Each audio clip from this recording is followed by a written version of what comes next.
नमस्कार विद्यार्थी मित्रांनो, आपल्या चॅनलवर तुमचं खूप खूप स्वागत आहे। आज मी इयत्ता 8वी विषय इंग्रजी पॅटचा पेपर एक्सप्लेन करणार आहे। तर व्हिडिओ पूर्ण पहा जेणेकरून तुमचा एकही प्रश्न राहायला नको। व्हिडिओमध्ये पुढे जाण्याआधी जर का तुम्ही व्हिडिओला लाईक केला नसेल तर व्हिडिओला लाईक करा, चॅनलला सबस्क्राईब करा, तुमच्या मित्रमैत्रिणींपर्यंत हा व्हिडिओ शेअर करा आणि व्हिडिओला हाईप करायला विसरू नका। आणि व्हिडिओ पूर्ण पहा जेणेकरून तुमचा एकही मार्क जाणार नाही। तर व्हिडिओ पूर्ण पहा। तर चला प्रश्न पहिला ओरल सेक्शनचा चालू होत आहे। प्रश्न पहिला दिलेला आहे बघा, read a passage of 5 to 6 sentences from the text book of my English book 8 letter, read only nouns और ऍडजेक्टिव्स और verbs from the same passage. म्हणजे तुम्हाला तुमच्या पुस्तकातील एक कोणताही पॅसेज घ्यायचा आहे आणि तो वाचायचा आहे। त्यानंतर तुम्हाला त्या पॅसेजमधील ऍडजेक्टिव्ह, वर्ब किंवा नाउन्स हे वेगवेगळं करून वाचायचं आहे। प्रश्न दुसरा दिलेला आहे बघा, स्पीकिंग अँड फ्रेमिंग। प्रश्न ए दिलेला आहे बघा, इथे तुम्हाला speak on any one of the following topics. इथे तुम्हाला पहिला टॉपिक दिलेला आहे if I were a vet, दुसरा दिलेला आहे युअर बेस्ट फ्रेंड। या दोन टॉपिकवर तुम्हाला कोणतंही तुमचं मत व्यक्त तिथं करायचं आहे। बी दिलेला बघा, frame and tell 2 sentences with the help of words as clues of given teacher, teacher will ask to read one of the 3 points. हे तुम्हाला टीचर काही शब्द देणार आहे, त्याच्यावरून तुम्हाला सेंटेन्स तयार करून सांगायचे। 2 गुणांसाठी तुम्हाला सोपा प्रश्न विचारलेला आहे, तर व्यवस्थितपणे तोंडीचे प्रश्न हे तुम्हाला सोडवायचे। तर चला रायटिंग सेक्शन चालू होत आहे। प्रश्न तिसरा दिलेला आहे बघा, डू ॲज डायरेक्टेड एनी 4, कोणतेही 4 तुम्हाला सोडवायचं आहे। ए दिलेला आहे prepare a word chain of noun beginning with given word. इथे तुम्हाला पहिला वर्ड दिलेला आहे क्लाउड, क्लाउडचा शेवटचा अक्षर आहे डी, डी पासून तुम्हाला जो पण स्टार्ट होत आहे डी अक्षरापासून त्याच्यापासून तुम्हाला नाउन तयार करायचं। मी इथे तयार केलेलं आहे बघा, डक, काइट, अर्थ, हॉर्स असं मी तयार केलेलं आहे, ते तुम्ही बघून घ्या आणि तुम्ही पण तसं सोडवा।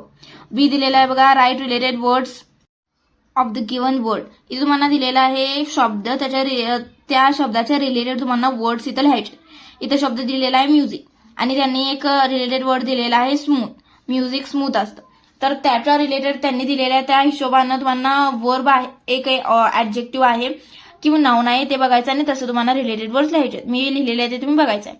सी दिलेलं आहे बघा, सॉल्व द पझल। इथे तुम्हाला पझल दिलेलं आहे ते तुम्हाला सॉल्व्ह करायचं आहे। मी तिथे सॉल्व्ह करून दिलेलं आहे, ते तुम्हाला व्यवस्थितपणे पाहून घ्यायचं आहे। प्रश्न डी दिलेला आहे बघा, complete the given words any 2, कोणतेही 2 म्हणे ते कम्प्लीट करायचे आहेत। मी तिथे दिलेलं आहे बघा उत्तर, ते व्यवस्थितपणे तुम्ही पाहून घ्यायचं आहे। पहिलं काय दिलेलं आहे लॅड, दुसरा दिलेला आहे इनहेन्स, तिसरा आहे लॉन्च आणि चौथा आहे सीझन। हे तुम्हाला 4 शब्द आहेत। पुढील प्रश्न बघा, ई दिलेला आहे frame compound words, compound words इथे तुम्हाला लिहायचे आहेत कोणतेही 2। पहिला दिलेला आहे बघा फ्रेंड, त्याचं मी कंपाऊंड वर्ड काय येणार आहे friendship, dining, dining table, every day, life, lifestyle असं मी दिलेलं आहे, ते तुम्ही व्यवस्थितपणे करा किंवा स्वतःचं तुम्ही लिहू शकता। एफ दिलेला आहे बघा, ऍड प्रेफिक्स और suffix to the given words. तुम्हाला प्रत्यय किंवा उपसर्ग लावायचा आहे दिलेल्या शब्दांना आणि ते शब्द पूर्ण करायचे। तर शब्द पहिला दिलेला आहे बघा कम्फर्ट, हे तुम्हाला पहिला शब्द दिलेला आहे, त्याचं मी सफिक्स लावून काय केलेलं आहे कम्फर्टेबल असं तुम्ही करू शकता किंवा अनकम्फर्टेबल असं पण करू शकता। दुसरा दिलेला आहे पॉसिबल, पॉसिबलचं इम्पॉसिबल येते, मी लिहिलेलं आहे तसं तुम्ही लिहूया। दुसरा शब्द बघा, दुसरा दिलेला आहे बघा प्रश्न, तर इथं तुम्हाला ए दिलेलं बघा, said whether the following statements are true और फॉल्स। तुम्हाला इथं 2 स्टेटमेंट दिलेले आहेत, ते ट्रू आहेत की फॉल्स आहे तुम्हाला सांगायचं आहे। पहिला दिलेला बघा, the journey was very uncomfortable, दुसरा दिलेला आहे a huge iceberg stood right in the path of the Titanic. हे तुम्हाला 2 दिलेले आहेत सेंटेन्स, त्याच्यावर तुम्हाला ते ट्रू आहेत की फॉल्स आहे सांगायचं आहे। बी दिलेलं बघा, complete the following web based on the extract. हे तुम्हाला दिलेलं आहे बघा, ते व्यवस्थितपणे सोडवायचं, मी उत्तर दिलेले आहे ते पण तुम्ही पाहून घ्या। सी दिलेलं आहे बघा प्रश्न इथं, write the opposite words for the following words from the passage any 2, कोणतेही तुम्हाला 2 इथं अटेम्प्ट करायचे आहेत। 4 त्यांनी दिलेले आहेत। पहिला दिलेला आहे आउटसाईड, त्याचा विरुद्धार्थी शब्द येणार आहे इनसाइड। दुसरा दिलेला आहे सिंकेबल, त्याचा विरुद्धार्थी शब्द येणार आहे अनसिंकेबल। तिसरा दिलेला आहे मोअर, मोअरचा येणार आहे लेस आणि चौथा दिलेला आहे डे, डेचा येणार आहे नाईट।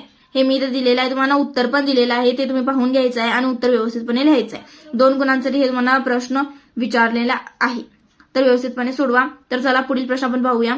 प्रश्न डी दिलेला बघा, underline the subordinate clause of the following sentence. इथे तुम्हाला सबऑर्डिनेट क्लॉजला अंडरलाईन करायचं आहे। तर इथे तुम्हाला सेंटेन्स दिलेला आहे, the passengers were proud because they were travelling in the best ship of the world. तुम्हाला दिलेलं आहे, त्याचं उत्तर काय येणार आहे, मी तिथं अंडरलाईन केलेलं आहे, ते तुम्ही पाहून घ्यायचं आहे। 1 गुणांसाठी प्रश्न विचारेल। ई दिलेला बघा, do you like travelling, Y. हे तुम्हाला पर्सनल रिस्पॉन्सचा क्वेश्चन दिलेला आहे, तुम्ही इथं स्वतःचं मत इथं काही पण लिहू शकता। मी लिहिलेलं ते पाहून घ्या आणि तुम्ही तुमचं पण लिहू शकता। प्रश्न 5वा बघा, read the following poem carefully and do the activities. इथे तुम्हाला खाली ट्रुथ तुमच्या पुस्तकातील एक पोएम दिलेले आहे, ते व्यवस्थितपणे वाचून घ्यायचे आहे. त्याच्या आधारे तुम्हाला काही प्रश्न विचारणार आहे, त्याचं तुम्हाला उत्तर लिहायचं आहे. त्याच्यासाठी तुम्हाला ही पोएम व्यवस्थितपणे वाचून घ्यायला पाहिजे आणि त्याचा अर्थ तुम्हाला समजायला पाहिजे. तर 5 गुणांसाठी तुम्हाला पोएट्री दिलेला आहे. तर त्याचे प्रश्न आपण पाहूया. ए विचारलेला आहे बघा, objects that can injure our body. हे तुम्हाला दिलेलं आहे. मी तिथे उत्तर दिलेलं बघा, स्टोन, स्टिक, बॅट्स, ब्रिक्स. हे त्याचं उत्तर आहेत, तुम्ही लिहायचं आहे. 2 गुणांसाठी तुम्हाला सोपी आकृती दिलेली आहे.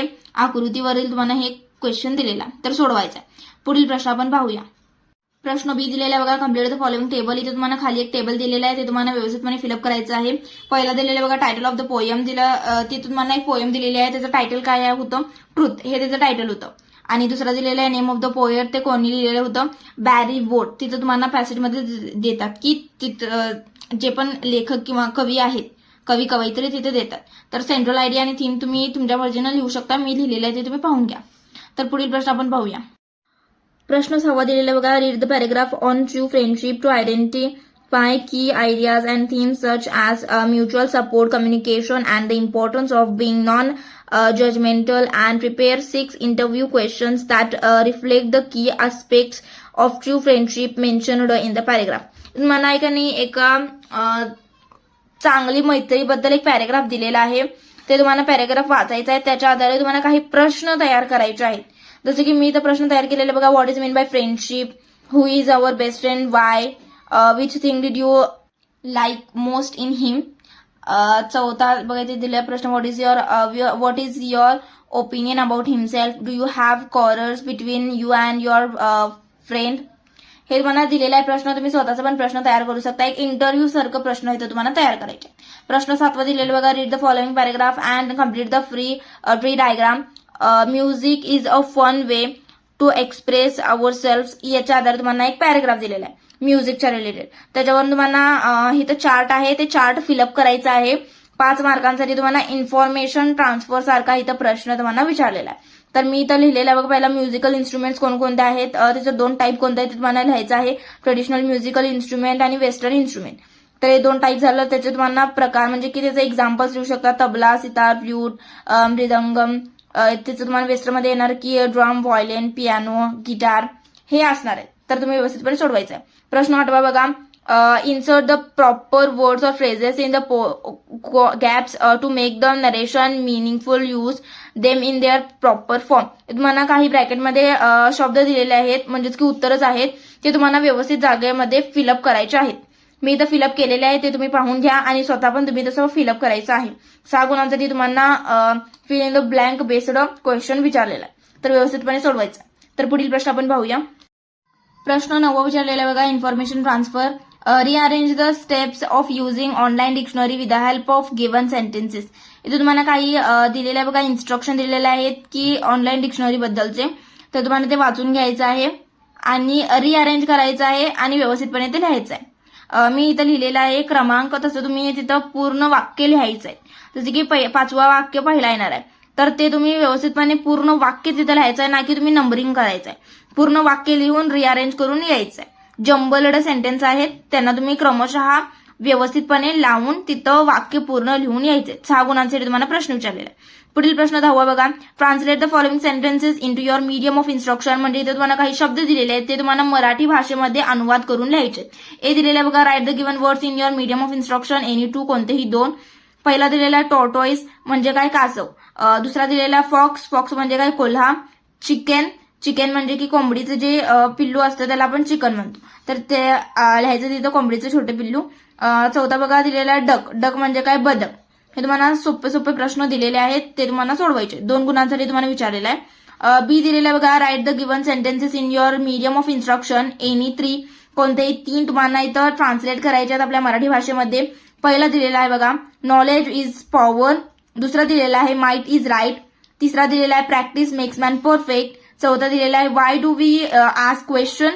5वा दिलेला आहे, Mumbai is the capital of Maharashtra. म्हणजे पहिल्याचं उत्तर काय येणार आहे, ज्ञान शक्ती आहे, ज्ञान हेच शक्ती आहे. आणि दुसरा येणार आहे, बळी तो कानपिळी.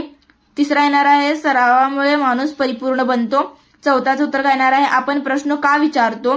आणि 5व्याचं उत्तर येणार आहे, मुंबई ही महाराष्ट्राची राजधानी आहे. हे त्याचं उत्तर असणार आहे. तर व्यवस्थितपणे तुम्ही सोडवायचं आहे. 3 गुणांसाठी तुम्हाला प्रश्न विचारलेला आहे. व्हिडिओ शेवटपर्यंत पाहण्यासाठी धन्यवाद.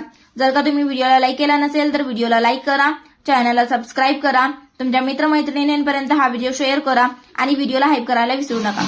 धन्यवाद.